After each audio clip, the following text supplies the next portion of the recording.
नमस्कार मित्रों, मारी यूट्यूब चैनल में फरी एक बार आपનું હૃદયપૂર્વક સ્વાગત છે। તો આ ટેટી છે એ ટેટી અત્યારે બજારની અંદર સૌથી વધારે વેચાવા લાગી છે અને લોકો ભરપેટ ખાવાની અંદર ઉપયોગ કરે છે। અત્યારે આ ટેટી આપણી બોડી માટે ખતરનાક સાબિત થઈ શકે છે। કેમ? તો આયુર્વેદમાં કહે છે કે અત્યારે હાલ આપણે આ ટેટી બિલકુલ ખાવી ના જોઈએ। એ આપણી બોડીને નુકસાન કરે છે। કેમ નુકસાન કરે છે? તો આયુર્વેદમાં કહે છે કે જે વસ્તુ અમૃત સમાન છે એ વસ્તુ ઝેર સમાન પણ કામ કરી શકે છે। કારણ કે જો એ વસ્તુને યોગ્ય સમયથી પહેલાં અથવા સમય પછી એટલે કે યોગ્ય સમયે જો એ વસ્તુને ખાવામાં ના આવે તો એ વસ્તુ આપણા શરીર માટે ઝેર સમાન કામ કરે છે। દાખલા તરીકે પાણી, તો પાણી એ આપણા શરીર માટે અમૃત સમાન છે। ભોજન કર્યા પછી તરત જો પાણી પીવામાં આવે એક ગ્લાસ ભરીને ઠંડુ, તો એ આપણા બોડીમાં વિષ સમાન કામ કરે છે। એ આપણી પાચન શક્તિને મંદ કરે છે અને જે કંઈ ખોરાક લીધો હોય એ ખોરાકનું યોગ્ય રીતે અને સમયસર પાચન થતું નથી। પણ તરસ લાગી હોય એ વખતે જો પાણી પીવામાં આવે તો એ આપણા શરીરને અમૃત સમાન કામ કરે છે। આમ આયુર્વેદમાં કહે છે કે કોઈ પણ વસ્તુ હોય એ અમૃત સમાન પણ કામ કરે છે અને ઝેર સમાન પણ કામ કરે છે જો એને યોગ્ય સમયે ખાવામાં ના આવે તો। એટલે અત્યારે ટેટી છે એટલે આપણને એમ લાગે કે ભાઈ ઉનાળાની સિઝન ચાલુ થઈ ગઈ છે અને ઉનાળાની અંદર ટેટી આવે છે, તો તદ્દન ખોટી વાત। અત્યારે ઉનાળાની ઋતુની શરૂઆત થઈ નથી। ઉનાળો એટલે વસંત ઋતુ અને ગ્રીષ્મ ઋતુ, બે ઋતુનું મિલન એને ઉનાળો કહેવામાં આવે છે। તો અત્યારે હાલ માર્ચ અને એપ્રિલ મહિનો એને વસંત ઋતુ કહેવામાં આવે છે આયુર્વેદ મુજબ। અને વસંત ઋતુની અંદર આયુર્વેદમાં કહે છે કે કોઈ પણ મધુર રસ એટલે કે ગળ્યા પદાર્થ ખાવાની બિલકુલ મનાઈ કરવામાં આવી છે। જે લોકો કફ પ્રકૃતિના છે, જેમને વારંવાર કફ થઈ જાય છે, જે લોકોને ઋતુ બદલાય અને એમને શરદી અને કફ થઈ જાય છે, એવા લોકો માટેની આ વાત છે, એવા લોકો માટેનો આ વિડીયો છે। તો એવા લોકોએ બિલકુલ ટેટીનો ઉપયોગ કરવો જોઈએ નહીં। કેમ? તો કે શિયાળાની સિઝન દરમિયાન, શિયાળાની ઋતુ દરમિયાન આપણે જે કંઈ ગળ્યા પદાર્થો ખાધા હોય, દિવાળી પર મીઠાઈઓ ખાધી હોય, સાલમ પાક, અડદિયા પાક, મેથી પાક અને એ જે કંઈ આપણે ભારે ખોરાક શિયાળામાં ખાધા હોય એ ખોરાકની અંદરથી જે કંઈ કફ ઉત્પન્ન થાય છે એ શિયાળો પૂરો થઈ અને ઉનાળાની શરૂઆત થાય છે।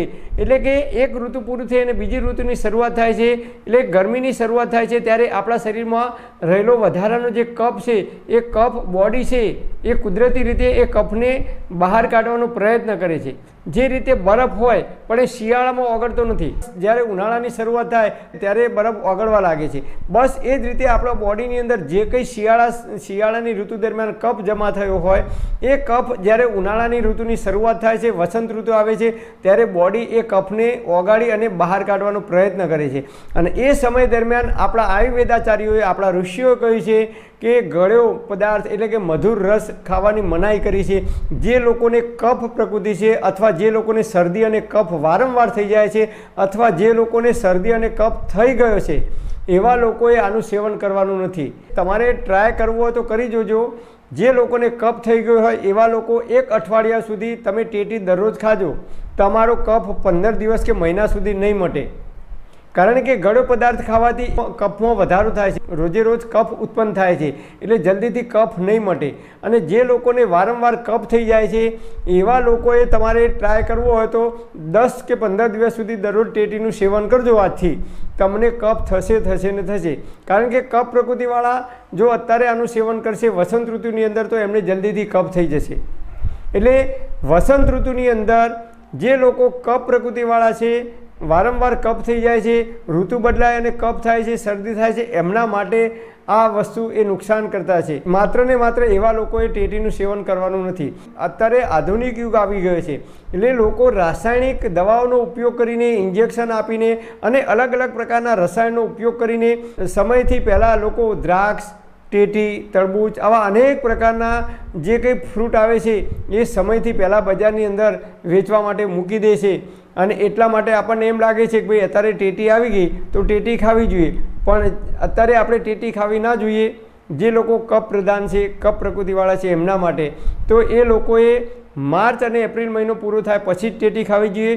તો ટેટી છે એ આપણા શરીરને ઠંડક આપનારું ફળ છે, જલ્દીથી પાચન થાય છે। ઉનાળાની ઋતુ દરમિયાન દરરોજ ટેટી ખાવી જોઈએ, પણ રાત્રે ના ખવાય અને સવારે નહીં ખાવાની। બપોરે 11 થી 4 વાગ્યા પહેલાં સુધી, 11 થી 2 વાગ્યા સુધી એટલે કે 11 થી 4 વાગ્યા પહેલાં સુધી તમે ટેટીનું સેવન કરી શકો છો। તો ટેટીની સાથે બીજી વસ્તુ છે તરબૂચ પણ ના ખવાય, ત્રીજી વસ્તુ છે દ્રાક્ષ પણ ના ખવાય, અને ચોથી વસ્તુ છે શેરડીનો રસ. આ 4 વસ્તુ અત્યારે જે લોકોને કફ પ્રકૃતિ છે, વારંવાર કફ થઈ જાય છે, એવા લોકોએ વસંત ઋતુની અંદર એટલે કે માર્ચ અને એપ્રિલ મહિના સુધી કોઈ આ 4 વસ્તુનું સેવન ના કરવું જોઈએ, નહીં તો એમને કફ થતાં વાર નહીં લાગે. આપણે આયુર્વેદ મુજબ આટલી થોડી સાવધાની રાખીશું. ઋતુ બદલાય ત્યારે જે કંઈ ગળ્યો પદાર્થ ખાવાની મનાઈ કરી છે જે પ્રકૃતિવાળા લોકોએ, એનું આપણે જો પાલન કરીશું તો આપણે જ્યાં સુધી જીવીશું ત્યાં સુધી તંદુરસ્ત અને નિરોગી રહી શકીશું. જો આપણે પ્રકૃતિના નિયમોનું પાલન કરીશું, કુદરતે આ બોડી, આ શરીરના જે નિયમો બનાવે છે એ નિયમોનું જો આપણે પાલન કરીશું તો આપણે જ્યાં સુધી જીવીશું ત્યાં સુધી તંદુરસ્ત અને નિરોગી રહી શકીશું. પરમપિતા પરમાત્મા આપ સર્વેને તંદુરસ્ત અને નિરોગી રાખે એવી હૃદયપૂર્વક મારી પ્રાર્થના. Thanks for watching my video. Thank you.